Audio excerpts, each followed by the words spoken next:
मैं red bull की एक वीडियो को कॉपीराइट करने लगा और देखो शेयर करो, लाइक करो, सब्सक्राइब वीडियो करना करो। जो दोपहर की टैक्सी से कहीं जा रहा होता है, जिसके पास बहुत सारी सुपर ह्यूमन एबिलिटी होती है। डेडपूल पीछे बैठा बैठा बोर हो जाता है, इसीलिए वो आगे जाकर दोपहर के पास बैठ जाता है। दोपहर डेडपूल से पूछता है कि तुमने लाल कलर का सूट क्यों पहना हुआ है? तो डेडपूल उसे बताता है कि आज मैं उस इंसान को सजा देने वाला हूँ जिसने मेरे चेहरे का ये हाल किया है। फिर डेडपूल उसे मास्क उतारकर अपना बहुत ही भयानक चेहरा दिखाता है और उसे कहता है कि आज मैं उस आदमी को खत्म करके ही रहूंगा जिसने मेरे चेहरे का ये हाल किया है। वहीं फिर हमें एजेक्स को दिखाया जाता है। एजेक्स वही आदमी होता है जिसकी वजह से डेडपूल का ये हाल हुआ था। एजेक्स एक म्यूटेंट होता है जिसकी खुद की एक प्राइवेट लैब होती है जिसमें वो आम इंसान को इलाज करने के बहाने म्यूटेंट में चेंज कर देता है और फिर उन्हें बहुत ही रईस इंसान को भेज देता है ताकि उससे अपनी मर्जी का कोई भी काम करवा सके। इसीलिए आज एजेक्स एक डीलर से म्यूटेंट आदमी को बेचने की डील करने आया होता है। एजेक्स डीलर से कहता है कि तुम्हारा ये माल तैयार है और उन म्यूटेंट इंसान तुम्हारे इशारों पर ही काम करेंगे। तो डीलर कहता है कि अगले महीने ही मैं और माल लेने आऊंगा, लेकिन एजेक्स कहता है कि अब मैं तुम्हें कोई भी माल नहीं दूंगा और उसे हवा में ऊपर उड़ा देता है, जिससे उस डीलर को एजेक्स की बात माननी पड़ती है। फिर एजेक्स वहाँ से अपने आदमियों के साथ निकल जाता है। वहीं फिर हमें डेडपूल को दिखाया जाता है जिसे याद आता है कि वो अपने हथियारों से भरे बैग को तो घर ही भूल आया है। तो दोपेंद्र उससे कहता है कि क्या हम वापस चले? तो डेडपूल उसे कहता है कि मेरे पास इतना टाइम नहीं है और मेरे पास सिर्फ 12 गोलियां और 2 तलवारें हैं जिससे ही अब मैं उनका सामना करूंगा। डेडपूल उस लोकेशन पर पहुंचने के बाद दोपेंद्र को गाड़ी वहीं रोकने को कहता है। तब दोपेंद्र उससे पैसे मांगता है तो डेडपूल उसे कहता है कि मेरे पास पैसे तो नहीं है लेकिन मैं तुम्हें ताली दे सकता हूँ और फिर उसे ताली देकर वहाँ से निकल जाता है। डेडपूल एक ब्रिज पर बैठा हुआ ड्रोन बना रहा होता है तो किस तरह अपने दुश्मन को जान से मारेगा। तभी वहाँ एजेक्स की गाड़ी आ जाती है और डेडपूल सीधा ही उसमें से गाड़ी पर जंप लगा देता है और उस कार में मौजूद सभी गुंडों को जान से मारने लग जाता है। और यही इस मूवी की सबसे खतरनाक फाइट होती है जहाँ पर डेडपूल के पास सिर्फ 12 गोलियां होती है और वो एक एक करके अपने दुश्मन को चुन चुन कर मारने लग जाता है। साथ ही वो गुंडे भी डेडपूल का जमकर सामना करने लगते हैं। वो उसमें गोलियों से वार करते हैं लेकिन डेडपूल पर कोई भी असर नहीं होता क्योंकि उसके पास में सुपर हीलिंग पावर होती है जिससे उसे कभी भी गोली लगती है तो उसका शरीर ऑटोमेटिक वापस से सही हो जाता है। वहीं फिर हमें जेवियर स्कूल को दिखाया जाता है जहाँ कोलोसस टीम में ये कुछ देख रहा होता है कि डेडपूल लोगों को जान से मार रहा है। तो कोलोसस को डेडपूल पर बहुत गुस्सा आता है क्योंकि कोलोसस उसे अपना दोस्त मानता है और वो उसे सुधारना चाहता है। इसीलिए वो अपने साथ एक और हेंचमैन मेगासोनिक को लेकर वहाँ जाने के लिए निकल जाता है ताकि वो डेडपूल को रोक सके। वहीं हमें डेडपूल को दिखाया जाता है जो सभी आदमियों को मार देता है लेकिन वहाँ एजेक्स नहीं होता। तभी वहाँ स्पाइडर बहुत ही स्पीड में भाग रहा होता है तो डेडपूल समझ जाता है कि वही एजेक्स है, इसलिए वो अपनी गन फेंककर उसकी बाइक को नीचे गिरा देता है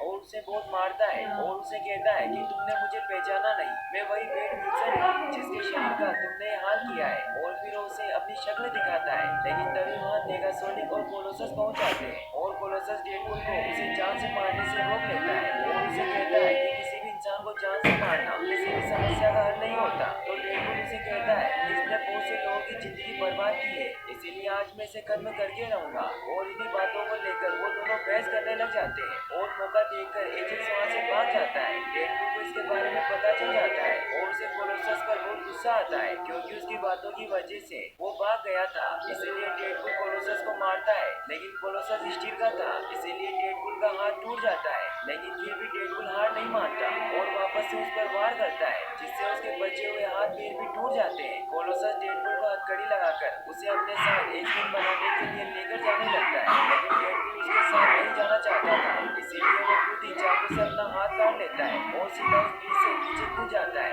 जिससे वो एक कचरे के ट्रक में जाकर गिरता है। तभी डेडपूल हमें बताता है कि ये कहानी भी सीरियस नहीं है, ये कहानी है रोमांटिक। और फिर हमें 2 साल पीछे वेड विल्सन को दिखाया जाता है क्योंकि वेड ही होता है जो आगे चलकर डेडपूल बनेगा। वेड विल्सन किसी जमाने में फौज में हुआ करता था लेकिन उसने बहुत सारे लोगों को जान से मार दिया, इसीलिए उसे फौज से बाहर निकाल दिया और अब वो एक सीरियल किलर बन चुका है जो सुपारी लेकर लोगों को मारता है लेकिन वो उन्हीं लोगों को मारता है जो लोगों को परेशान करते हैं। इसीलिए वो उन सताए हुए लोगों से पैसे लेकर उन लोगों की सुपारी लेता है। वहीं फिर वेड एक बार में पहुंचता है जहाँ का बारटेंडर विसल वेड का दोस्त होता है। वो दोनों बातें करते हैं तभी वेड के पास एक लड़की आती है जिसका नाम वेनेसा होता है। वो वेड से कहती है कि तुम मेरे साथ टाइम गुजारना चाहोगे। फिर वो दोनों ही अपने पास के बारे में बातें करने लगते हैं।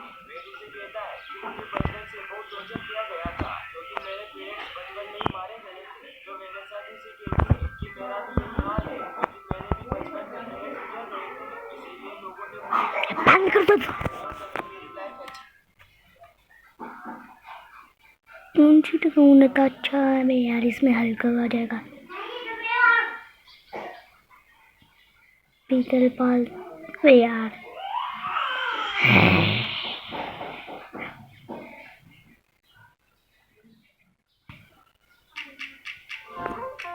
ऑपोजिट थे डेली है।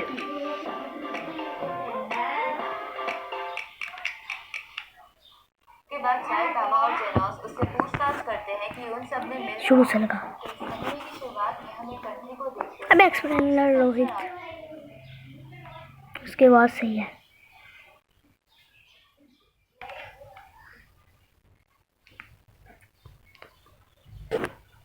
इस कहानी की शुरुआत में हमें मेंग जुआन नाम के लड़के को दिखाया जाता है जिसे अपने बचपन की बातें याद आती है जब उसके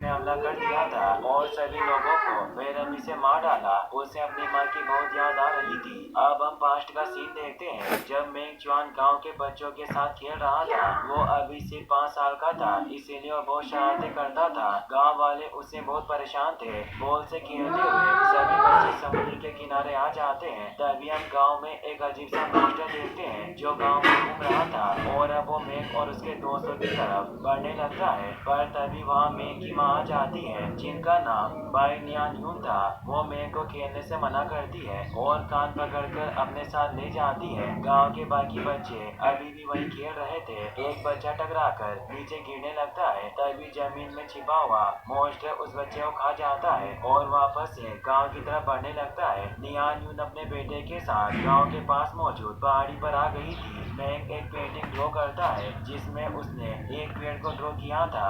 नियान यून से कहती है कि तुम्हारे सामने एक ब्यूटीफुल वुमन बैठी थी, फिर भी तुमने इस लैंडस्केप को पेंट किया। मेंग की पेंटिंग करने की बिल्कुल भी इच्छा नहीं थी और वो बाकी बच्चों के साथ खेलना चाहता था। नियान यून उसे अपने साथ झूला झुलाने लगती है पर मेंग अभी भी खुश नहीं होता। मेंग अपनी माँ से पूछता है कि पिताजी कहाँ है, मैंने उन्हें पूरे दिन से नहीं देखा।